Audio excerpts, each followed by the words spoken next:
Yo, come on in, man. Come on in right quick. Yes, sir. Come We on bite. in. We're not gonna hold y'all, man. We back for another one. We told y'all, man, we had to speak on the quarterback situation just a little bit deeper. Break down Matt Ryan's interview with 680 the fan right quick. Because let's be real.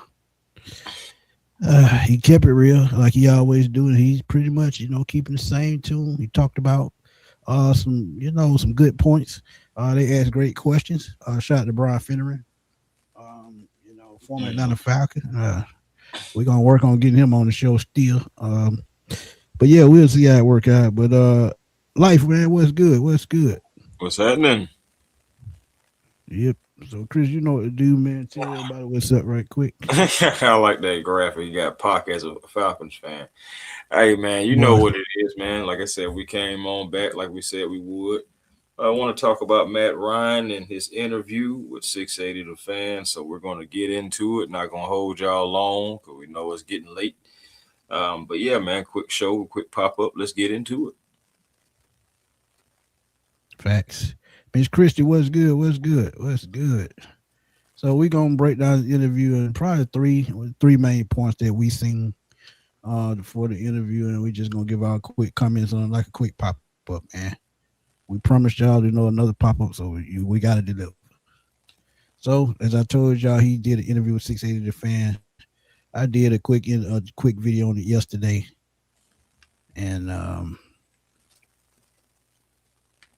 come on, man, And Tommy Reese would be don't with do the it to me. offense, I believe. Now, when you look at this thing, and first talk about what In the Oh, person, he gonna talk about the quarterback. What we expect over that nature. Right now, we're gonna skip before we go to that last.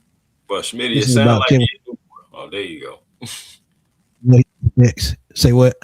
Nah, at first you would sound like you was in the water. Well, you back, you back. Yeah, I'm back. I'm back, man. Yeah. Stream yard. But we gonna see what Matt Ryan had to say right quick about Stefanski, and we gonna roll. really impressed you about Coach Stefanski? And then are you going to learn this offense like you were like a player? Will you have that enough time or insight? Yeah. Or will you have a playbook? Or you just kind of be outside looking in? No, no. I'm always curious. I've been in the meetings, man. So no, I've been in the meetings. One of the things, I'm doing during this time of the year is making sure that, I'm sitting in offense, sitting in defense, sitting in different position coaches, kind of hearing how they coach, hearing how they teach, doing those things. I think that's been really good. But yeah, there's bits and pieces that I've picked up. I mean, I think you know me. Like, if they're going to have an offense in there, I'm going to know it, right? Like, I want to be able to stand down there and be like, yeah, all right, I like that, I don't like that. And Tommy's been great. Kevin's been great with that. Obviously, it's easier for me in terms of picking up an offense. There's a lot of carryover, a lot of things that we've done in the past, a lot of similar verbiage. Formations are similar to what you and I were a part of. So you got your D's and your T's and those kind of things, and so that part's been good. So, I'm not having them pump me the install the night before. I'm not reviewing it the way I was, as a player, but absorbing it a little more slowly. Are there things that you've learned over the last few months, several? And that's interesting that he says that because if you think about what he's saying, if they are doing similar to what they've been doing in the past, that's a positive because that means the players won't have to make a full transition to another entire system. They're just, to me, getting an upgrade over what they had last year and getting someone that can teach them the game properly. So we seen them have flashes last year of being a pretty good offense. And this year, if the offense pretty much stays the same scheme wise, the offense can take just another step forward and go to another level. And that could be scary for the NFL because if we seen Bijan Robinson had almost 2,300 yards from scrimmage, Drake London nearly had 1,000 yards, even though he missed 5 games. Then you look at Kyle Pitts almost had 1,000 yards. So yeah, this offense can be very dangerous. What you think, right quick? Well, I mean, just transitioning into his position and everything. I just feel like it's a treat to really have a guy like Matt Ryan in this position to be able to not necessarily critique the offense, but at least sit in and see exactly what's going on, hear the verbiage. It's similar verbiage, even like he's understanding it to things that like he's saying, like he's done before.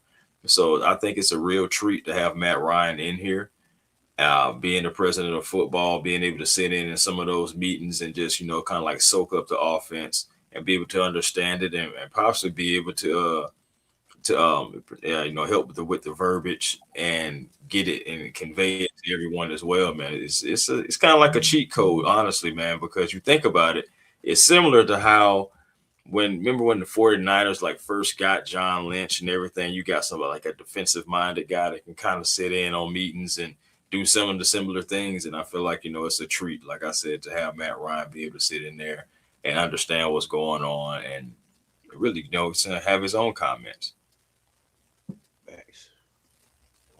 But let's go back just a little bit to the 2-minute 45-second mark, and it's gonna tie into what he said about the quarterbacks. Months being inside that building in different parts that.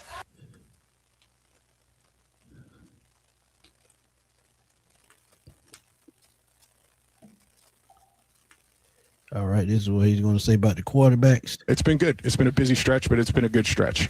Big change, obviously, in the quarterback room. Kirk moves on to Las Vegas. You bring in Tua Tagovailoa. Michael Penix coming off an injury. What do you expect as president when you get to training camp, watching those guys maybe compete for the first time in a long time? We're going to have an open competition at quarterback. Yeah, I think the biggest thing is you just don't know where Michael's going to be at.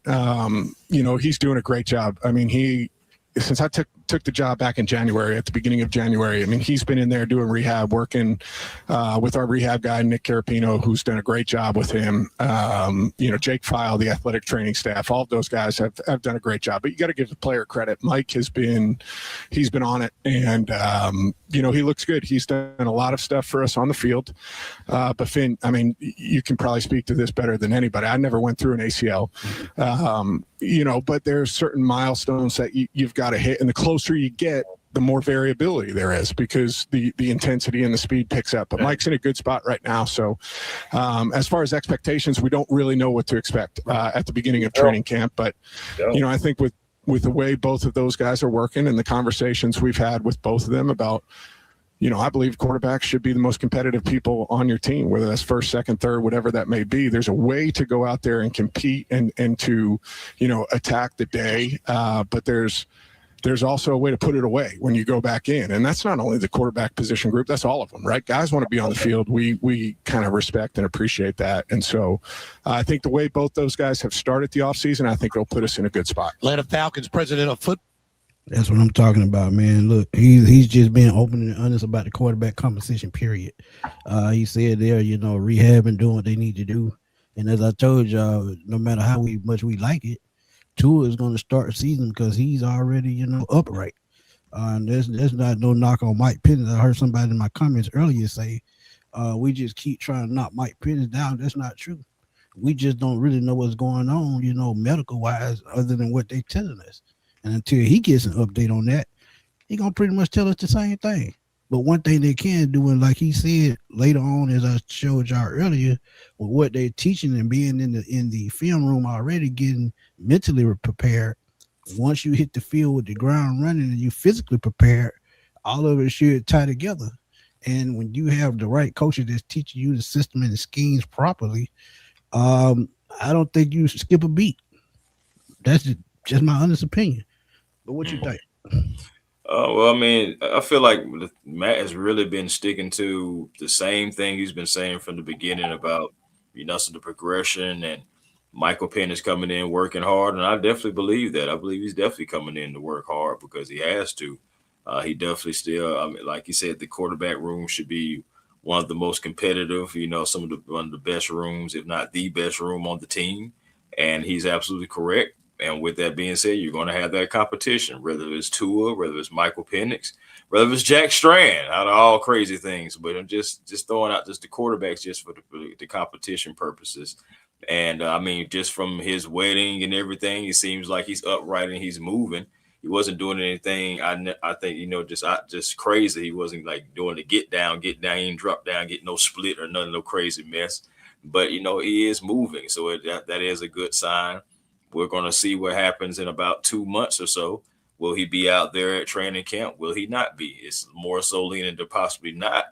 Possibly, you know, so maybe on the practice field, you know, saying getting some reps in and everything. But will he be full to go? That is yet to be seen. And even Matt Ryan being honest and open, I really feel like this whole regime has been honest and open about, you know, their intentions and their feelings about different subjects, whether it's quarterback, roster building, changeover in the front office, whatever. And, you know, it's just been open and honest. And he's saying, like, we don't know what to expect. And it's because we always talk about, you got to think about how's he going to be when he takes that first hit, how's he going to be when he takes that first snap. You know, all those things factor into it. Chemistry, knocking the rust off, all those things factor in. And we just never know until the player is able to hit the field. And we've talked about that many times here.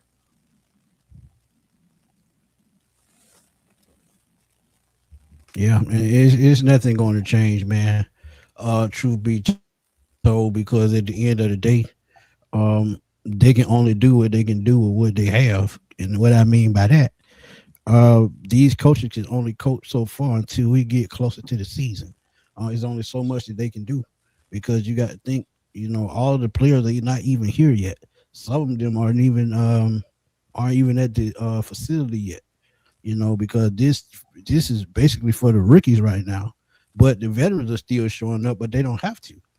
But when all the veterans show up and all the film sessions go like we think they can go, then yeah, it'll get better. Mm-hmm. But we're gonna get to the last point, man. The last point is he talks about they asked the question about quarterback one going into the season, but he gives us an outlook on how they've been building this offseason on offense and how it could help the Falcons.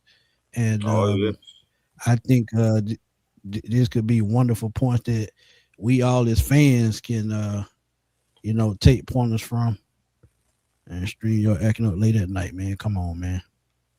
Mm-hmm. You already know we're technology. gonna make it work, right? As they say. But here it is. Let's listen to it right quick. And he talks about it. Collecting dust. I'm sure they have. It's not going to be good. Your thoughts on, look, the big question, a lot of one-year deals, but the big question, quarterback. Is it going to be Tua? Is it going to be Michael Penix? Who's going to win it out? Whoever is going to be the quarterback and wins out the job, you're going to have Bijan Robinson. You're going to have Drake London. You're going to have, a big tight end. What? And then you add Zachariah Branch. What is your thought process on the weaponry available to Kevin Stefanski, Tommy Rees, and whoever's quarterbacking the Atlanta Falcons this year? Yeah, I think there's some nice pieces. I do. You know, I think there's some guys to be optimistic and excited about. You mentioned, you know, Bijan, and it's like he's such a dynamic player. Check this out. I'm going to show you how I afforded this car. Good, get your car out of here. I know, right? We're going to let that pass before we go on. Good, get your car. Play out in the background. Nah, but yeah, he was about to touch on some major points, man, about our weapons and pieces, man. And I'm gonna see if he says it in this clip or not. But if he doesn't, I have like another point as well. But we're gonna see. I think he might have said it in this clip. Okay. Yeah, so let's keep this thing rolling, man. We had one of 5 or 6 in the entire league that has the ability, when the ball's in his hand at any time, to be able to take it to the house. And so when you have a guy like that, you've got a chance on every snap. But you know, I look at Drake and what he can become for us as a player. I think there's great upside there, and I think he'll continue to grow and improve. You know, I like the signing of Jahan Dotson, a guy that, you know, I'm a massive believer in depth, and I think Kevin Stefanski, Ian Cunningham, we're all aligned on that. It takes everybody. The best teams I was a part of had the best depth. That you're completing passes to 13 different guys in a game. Yes, Yeah. I just believe, of course, you've got to have these premier players, but if you're going to be successful long term and you're going to be consistent year in and year out, depth is paramount. So when you add a guy like Jahan Dotson, who I'm excited about, I think there's untapped potential with him, and some of it is just the situations he was in, early on, and some of the places that he was. So I'm excited about what he can do. You add Zachariah Branch to it. He's a different skill set, something that's unique. I think that's always a good thing. Like, I think back to the wide receiver rooms that I was a part of, and I sort of like having different pieces. I sort of like having some guys that are bigger, possession guys like Finn, that Meaning not fast. no. But yeah, man, to break that down right quick, what he's saying, he's gonna, they're gonna go with the best option at whatever point that we're at when the preseason start, when the week one roll across. But what he's saying about the offense is the piece they build around. He's pretty much saying in so many words, as I said before, he's looking at the teams he's been a part of, how they built them teams, how those teams function at a high rate with a good function. Because you think about the 2012 team, me and A1 had a conversation about this off the air. The 2012 team, the way they were built, you had Roddy and Julio, you had Tony Gonzalez, then you had Mike Turner in 2012. Get to the Super Bowl team in 2016. You have a dual threat back in Devontae Freeman and Tevin Coleman, and both of those guys can catch the ball out the backfield. You had Jacob Tamme, who was an unsung hero on that team at tight end, a veteran. You had a strong offensive line. Matt was the quarterback. You had Julio and Mohamed Sanu and Taylor Gabriel. So if you look at that team and the way they built this team with Drake, with Kyle, with drafting Zachariah Branch, who would be a Taylor Gabriel type receiver in this offense, and then you add Jahan Dotson, who he talks about, a receiver that's been on the Eagles. Let me see, the Eagles and the Redskins or Commanders or whatever you want to call them. Yeah, I call them. So when you look at the dynamic of how he's building his offense, he's building it exactly to what he's used to, what he know works, what he know can be successful. All he had to do was get an offensive play caller, offensive minded guy in here to run that same system as to what he ran with Kyle Shanahan. Now he has Kevin Stefanski, Tommy Reese, and Alex Van Pelt to implement that system that he wants to get sufficiency out of this offense out of. So I think he's doing the right thing by building this offense close to what he knows and what he knows can be successful. He said it. You got about 5 or 6 teams or 5 or 6 players that can take it to the house as soon as they touch it. But John is one of those guys, and you have about 5 to 6 teams on offense that can put up points any given Sunday. So you want to be a part of that conversation. So when you look at what he's saying, it just makes total sense as to how he's building this offense from quarterback to offensive line to skill positions. So I absolutely love it. But right quick, man, tell me what you think. Well, just going back and just thinking about what you're just saying about the pieces again, you do have all these dynamic pieces. And he was definitely talking about that 2016 team when he was referring to just so many guys and like having the variety of pieces and everything. And that kind of like speaks to me as in saying we're going to make sure that, yes, we have the depth with the offensive line and everything, but we're definitely going to make sure we're keeping around the right pieces. And you see that in the undrafted free agents. You see that with getting guys like Branch. And we're going to continue to expand on this offense. And I said myself, I was like Zachariah Branch, but you also have other speedsters. Like you may have like some Cash Jones out there. You still do also have Brian Robinson as well. So you have guys that can help Bijan Robinson and extend the offense. I definitely believe Zachariah Branch is going to be a guy who can be able to extend the offense and still preserve Bijan Robinson, because it's not going to be just all on him. It's just you're adding more pieces and more things that the defenses have to try to audible and have to try to figure out, because you don't know where it's coming. You talked about Jahan Dotson, a guy that I do like. I've always, thought that he just needed some opportunity. And sometimes that's what guys just need, consistent opportunities. And he should be able to get that down here in Atlanta. His name will be called. Number will be called on different occasions. So He just got to show his worth, because I do think he's a good football player as well. But sometimes you just get buried behind certain guys and you're not able to really just elevate yourself. So we'll see what he's able to do. And we ain't even got to talk about Drake. I mean, we know that he's going to be here. We know he's the number one option. But having veteran guys like Hooper, having Kyle, you know what I'm saying, you still have the undrafted free agent tight ends as well. So you definitely have the options to run big personnel as well. It's just you think about Tommy Rees, you think about Alex Van Pelt, but you also can't forget about Thomas Engstrom, who also was a former offensive coordinator as well in his own regard. So you have all these different minds. I'll go with the Bill Callahan, who's going to be running the offensive line. These guys, we've put the pieces as far as coaches in place. We just got to get the execution. And as we can get that execution, I think that, the Atlanta Falcons can go somewhere. Despite what people are saying and where we may end up drafting the next year, we have aspirations of playoffs. And we have, I believe, a staff that understands that and understands the assignment. And speaking of understanding the assignment, I wanted to add on a point that we didn't bring up necessarily via the video, but something that Matt did say.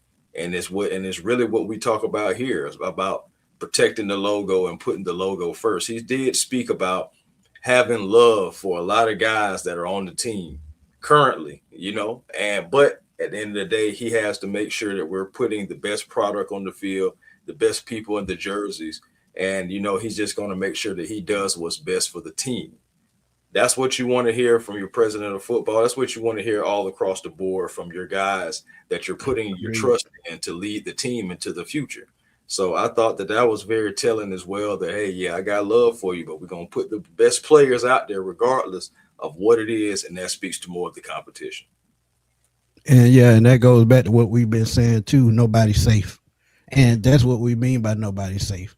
If trading a player puts this team in a better position to get the quality players they need and get the draft picks and the cap room that they need to build towards the future, they're going to do that.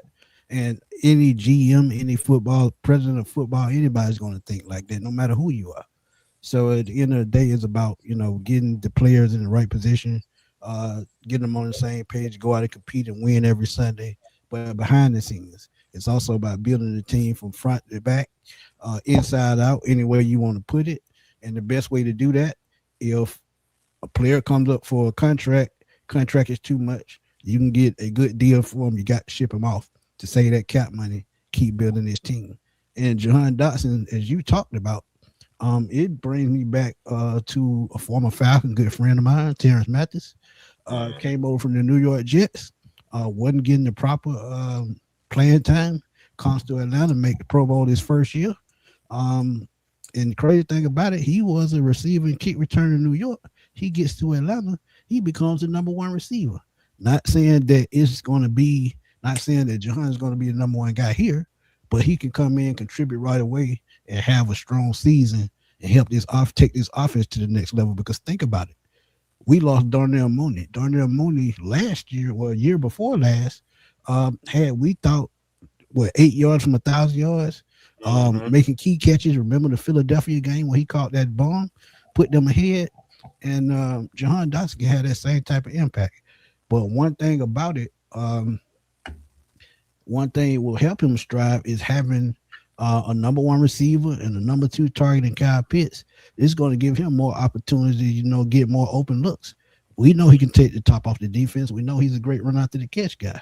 So these are the type players you look for to have a chip on their shoulder that could take this team to the next level. So, and that's one thing about Terrence Mathis. He had a chip on his shoulder coming over from the New York Jets, gets to Atlanta with that chip on his shoulder, takes his game to the next level. So hopefully we can get that same type of motivation, that same type of play out of Jahan Dotson coming over from Philadelphia. So great points, A1. But absolutely great interview. I actually loved it, and I had to watch it twice to get my point straight. But Matt is doing everything he can to try to make this team successful and put this team in the position to win. And this is exactly what you like. at the end of the day, like Chris said, is about the logo. It's not about players and names on the back of the jerseys. It's about trying to get that first Lombardi trophy. Yes, sir. That's what. Hey, man, man. Oh, the day that happens, man, I don't know, man. I don't even know what I'm gonna be doing. I don't even know. I know what I'm gonna be doing. I'm gonna be on StreamYard acting ass like I always do. Look, we're gonna be on StreamYard for 6 hours. We're gonna be so damn excited.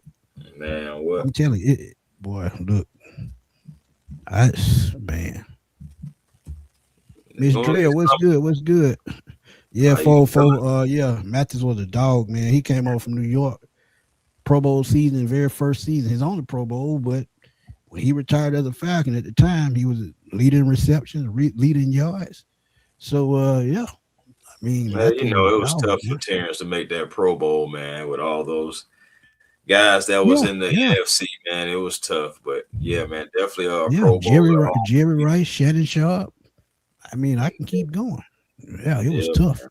It was tough out there. So, you had Michael Irvin, so, you had some guys, but regardless though, man, yeah, Terrence Mathis, definitely one of the reasons why I'm a Falcon fan as far as, and definitely when it comes to wide receivers, one of the first ones that I just seen being able to make big plays like that on a consistent basis. Cause I was a little bit too young for the Michael Hayes things, but yeah, man. Michael Hayes was another one. Yeah, he was another one. Yeah, Andre Rison, boy, I was alive and well during them times, man. Them teams had this. They weren't at times. Those teams weren't good. It was just the aura that they carried that made them want to watch. Because I mean, after '91, I think the only other winning season we had up until '98 was that wasn't a winning season. I think we were 7-9 that season, and I think that was '94. So yeah.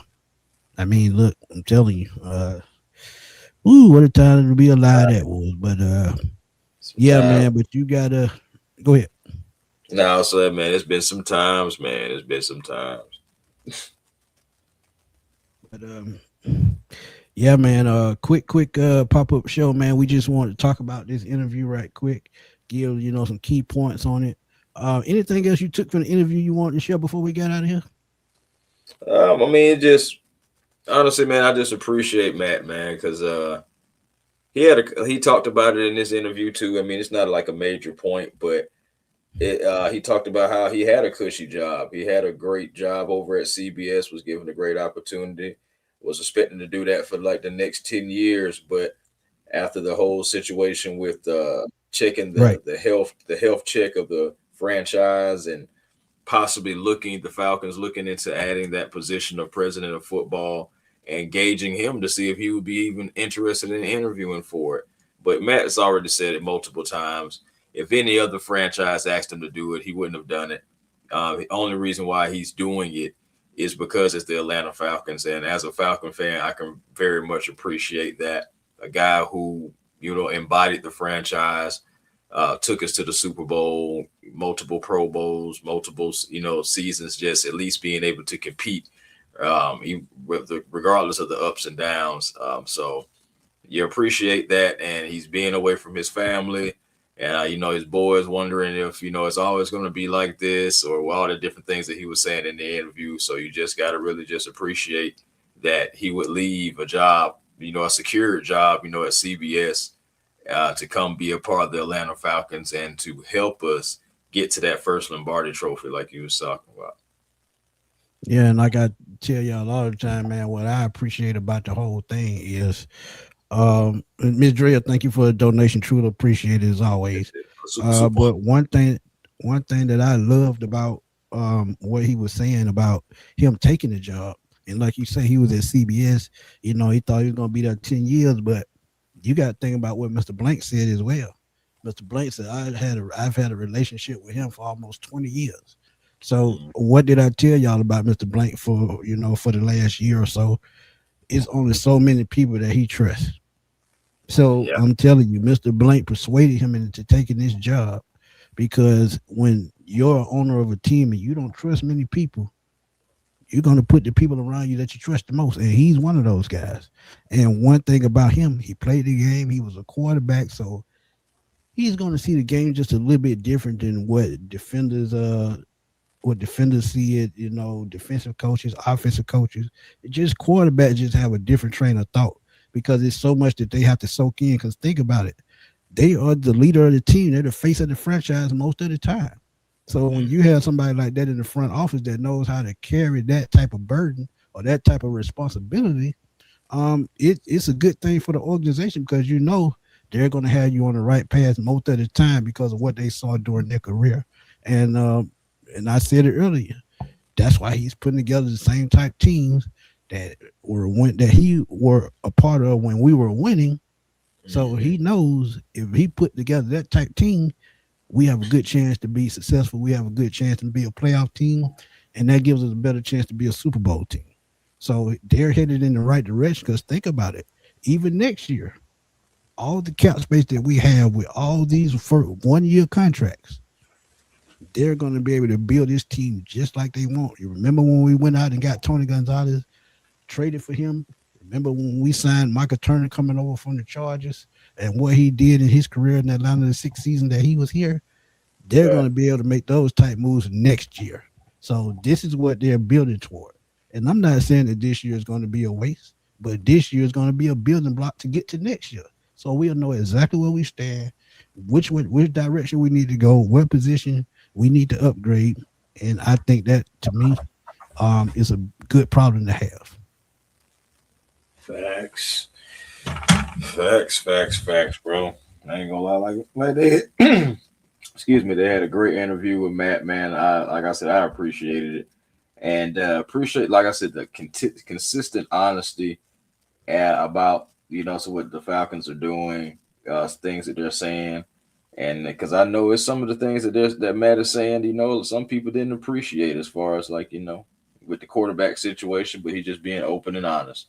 And about the quarterback situation and about the team period. So I can appreciate it and I can get behind it. And shoot, man, let's just get ready for OTAs because they're on the way. Rookie mini camp, all that good stuff like that. So it's going to be interesting to see who is going to position themselves to be a Falcon. Facts. Bitch Drill, thank you for another donation. Truly appreciate you donating to both channels. We appreciate that. As always. My boy T-Tier, we appreciate you, my guy. He said, y'all the hardest working content creators in the industry. We have to give you guys some praise. God bless you too, my brother. We try, man. It's tough sometimes because, life gonna throw curveballs, but, you just got to keep pushing, man. And this is a slow time for football. So, eventually me and A1 gonna have to start talking Hawks and Braves. So we working on that, in the background. But again, Falcons content #1. But we also like to talk about other things. But yeah, man, another great pop-up show, quick 30-minute show. If you just tuning in, man, please go back and check it out from the beginning. And we would definitely appreciate that. And let me say this right quick. If you're watching ads on the playback, please let them play through. That's how we get paid. It's only 30 seconds, 30 to 45 seconds. So let the ads play out. The video starts back. And you can also skip through those ads at certain points. So please watch those ads because that's how me and A1 get paid. But before we get out of there, man, you know what to do. Hey, man, A1 Forever Sports, that's the platform on YouTube. Go over, like, comment, and subscribe. Be a part of the A1 family. As we be generational because there's always time to be, as well as the Hawks Digest. You can catch me over there as well. About to get back onto the Hawks Digest. Had to take care of a few things, and I was behind the scenes on some things over there too. But Walter and Mike, they've been holding it down, and they were holding it down really the entire playoff series, so salute to those brothers for that. And but make sure you catch us over there, man, because Hawks got a big offseason. They made it to the playoffs. Time to capitalize, try to get better. But also Twitter, A1 Forever, Instagram, A1 Forever, the real A1 Forever on TikTok. If you're on there, and as always, find your peace. It's 11:20 at night, and even though people Cinco de Mayo in and doing their thing, y'all be careful out there. If you're out there, or if you're getting ready to go out, whatever you feel to do, make sure that y'all be careful out there. Make sure you get home safe, and make sure everybody else get home safe. So Salute to everybody in the chat. Appreciate y'all as always. And you know, me and Smitty will be back at you in a heartbeat. Yeah, that's what we do, man. We find news, we talk about it. But again, man, we gonna keep y'all up to date on Hawks, Falcons, and Braves. Ronald Acuna is day to day right now. Could be back soon. We pray he do, but they in Seattle right now. They did lose last night 5-4. But I don't know what the score is right now, but they should be halfway home. Yeah, so they should be halfway home. And I'm telling y'all, Atlanta's had it for something great, man. You got Angel Reese as well in Atlanta with the Dream now. So they're building that team up. So Atlanta, they're headed for a couple of championships. We just got to be patient and just trust these organizations to build like they need to. But our Atlanta Falcons, we know they're headed in the right direction. They have a lot of key pieces in place already. So all they got to do is keep putting things down like they're supposed to. But yeah, y'all know where to catch me, man, at FatBoySlim_21 on Twitter. Also catch me right here on Smitty Sports Machine for the latest news. Whether it's Hawks, Falcons, or Braves, or NFL, NBA, or Major League Baseball, because I talk about it all.